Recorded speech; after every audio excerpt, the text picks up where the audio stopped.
Now, just to give you kind of an overview of what's here, you have an external monitor for the kids to see their pictures come up, because they have to see their pictures come up to know that the attendance has been made. So if they tap their card, they don't see their picture, the attendance probably hasn't been made. This is the monitor for the operator attendant, whatever you want to call it. All right? Both of these are bolted on. The actual computer sits underneath here. Take a look at it. This is the actual computer. It's a little box. It's a separate processor. Okay. We have a separate keyboard, and this is an update of the original configuration that we had when we first got the scholarship system some years ago. This was a laptop. Okay. And what happened with the laptop is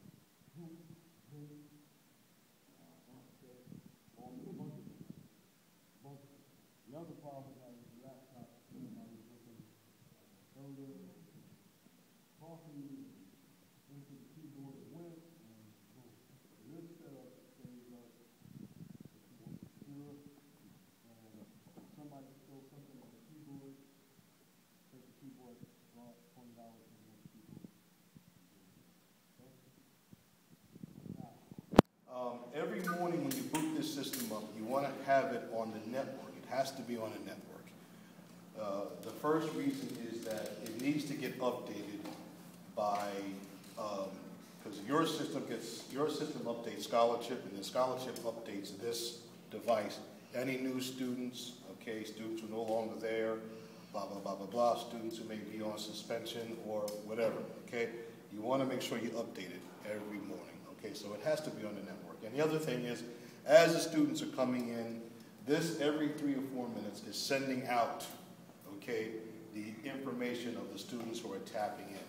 So you want that information to get to the main Scholarchip computer, all right? So you want to have a good network connection. And you'll be able to tell because there'll be an indicator on the screen to let you know if it's not on the network or not. Now to start this up, okay, what you have to do is, I'm going to try and let you all see it. There's a little button, see that little red button? On that little, because I told you that's where the actual processor is. Okay, you have to press that button in order to boot this up, and that's about the only time it gets a little uncomfortable, because when you shut it down, it's a little easier. But to start it up, you need to hit that button. So somebody can my guess. Hit that door button. Okay. And yeah, let it go through its boot process. It takes about maybe 2 or 3 minutes. So really, you want to make sure, like I would say, to be on the safe side, 10, 15 minutes before you want to open up your doors, okay, you have this set up and running. Okay, so give yourself that window of opportunity.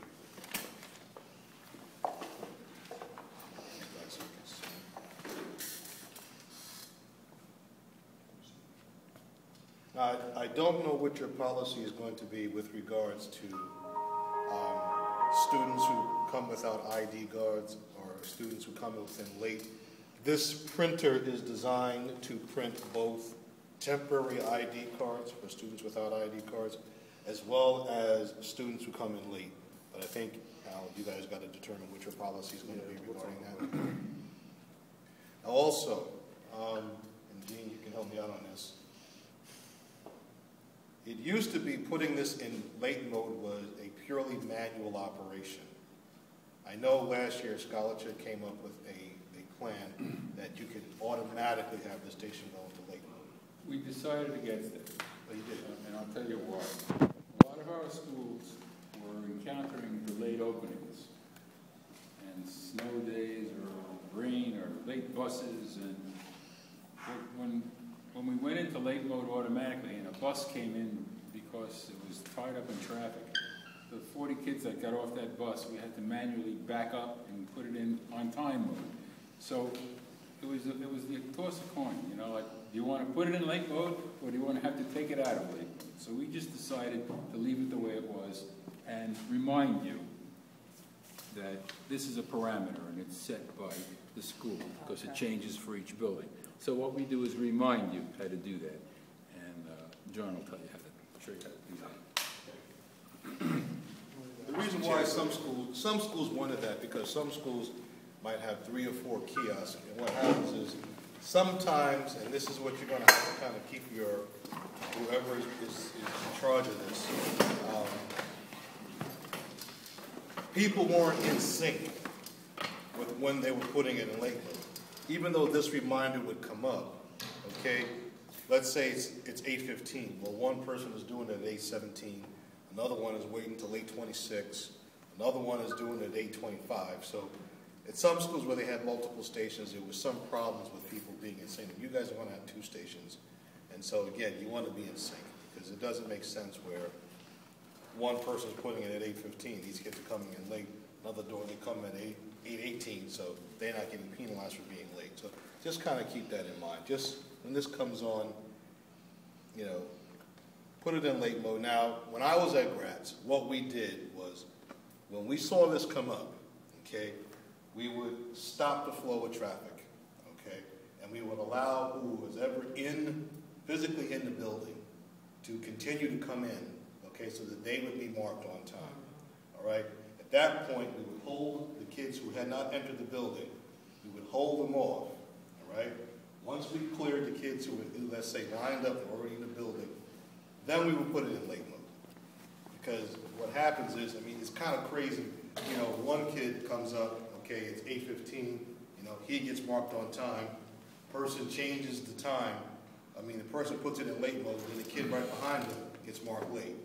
And believe me, you'll get all kinds of hell raised. So, just to avoid that, just consider procedurally what you're going to do when you put these in late mode.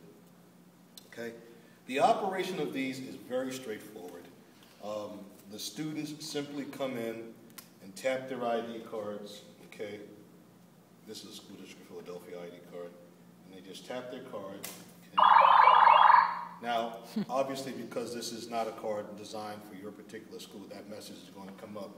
But the student's picture would come up, and you tell the students, remind them, make sure you see your picture when you tap your ID card, because that is an indication that their attendance has been registered. If they tap their ID card and that picture doesn't come up, it means that their attendance has not been registered, okay?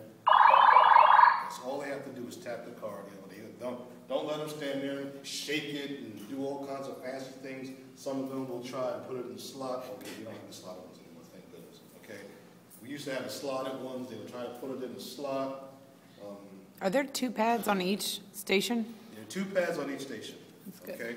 You have a left and a right, so you can have 2 lines coming in simultaneously, okay, getting their information. Now, as I was saying earlier, one of the things you want to keep under control are the students who don't have their ID cards, because they really drag this process down, especially when you don't have a separate station handling that function. They really drag this process down, because what happens is now you have to manually enter each student. Now, this doesn't have a keypad. I don't know. You want to get a keypad? They've chosen not to. Okay, fine.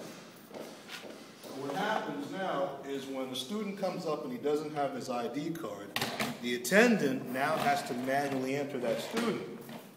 So what happens is they come up here and they click on this last name, unless the student knows their ID number. Okay, if the student knows their ID number, you can enter that in here, which means this is the attendant entering. Okay? Or the student enters their or the student gives you their name, you know, last name is Brown. Okay? What you do is you choose the name of the student. Okay? Are they going to get the penalty, no penalty, all that other options? You know, have that? Okay. Okay. I mean, it can still be set up right now. Okay. Penalty, paid, no penalty, or late pass, or, okay. Charging students for the amount. For a late pass?